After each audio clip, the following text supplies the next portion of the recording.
Welcome to the Milam Valley trek. This is a trek that will take you along the flood-ravaged terrain of Uttarakhand through some rockfalls and avalanches that have obstructed the old paths, through gorgeous high-altitude meadows that extend as far as the eye can see,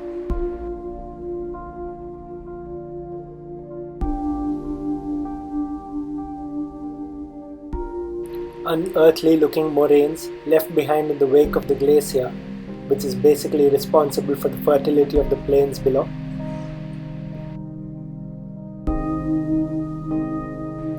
as well as some spectacular glaciers, crossing which causes you to have your heart in your mouth all along.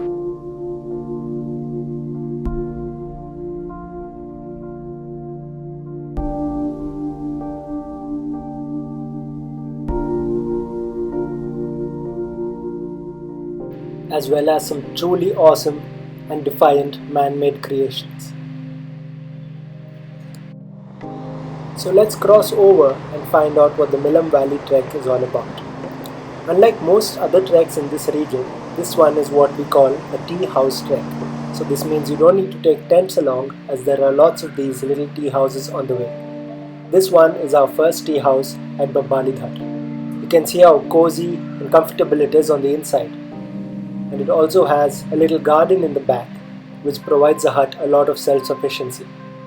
You can see them growing spring onions, mint, cabbages, cauliflowers, as well as a local green leafy vegetable called lai, which was served to us on quite a few days of the trek.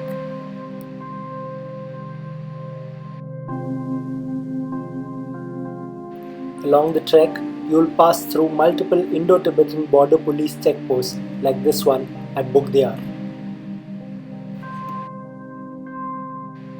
Going ahead is the Nahar Devi campsite, which used to be nestled right on the river banks, but had to be moved upstream due to the floods of 2012.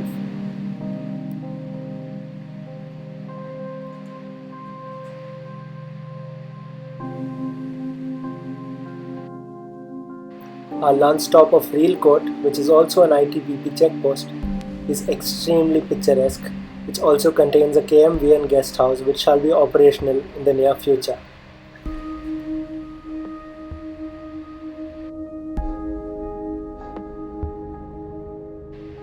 As one treks along, one is rewarded with the awe-inspiring sights of the ghost village of Old Martoli.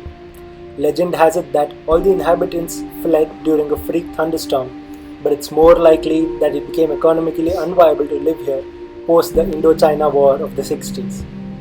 This area is very reminiscent of the ruins of Harappa and Mohenjo-daro, and it's truly a sight to behold.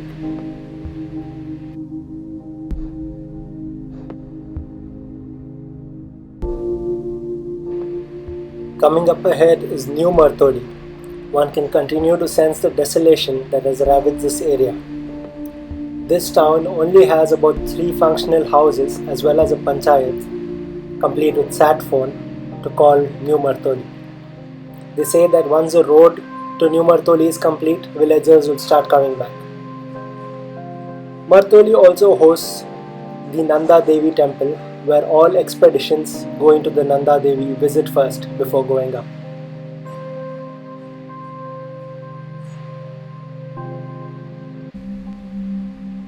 There's the Nanda Devi herself.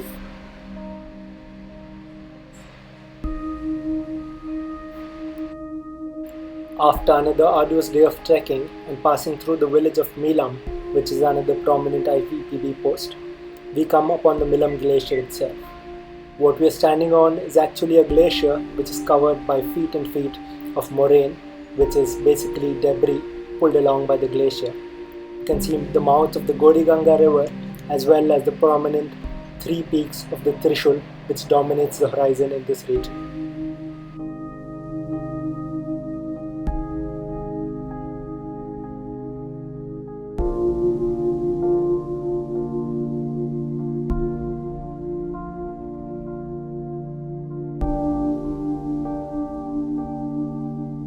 At our guest house in Beelju, we witness the annual act of migration.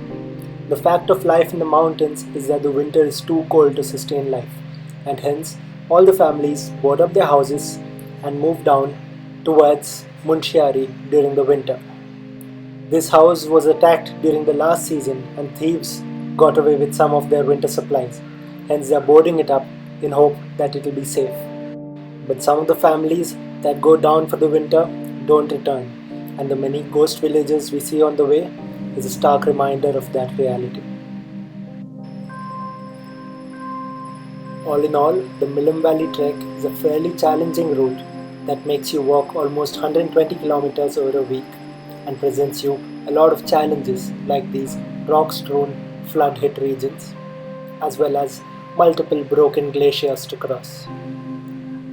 This is also an area that has seen a lot of devastation and exodus of the locals.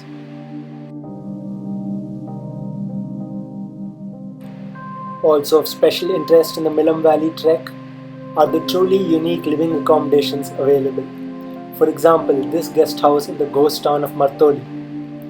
With the surroundings lying in desolation, this house is run by an old lady and her sons and offers you a very comfy place to sleep as well as excellent locally prepared cuisine. So when you do attempt the Milam Valley trek, do the locals a favor and stay at their accommodations and partake of their excellent fare. Not only will this give you an insight into the culture and the lives of the people here, it will also go a long way in supporting the local economy.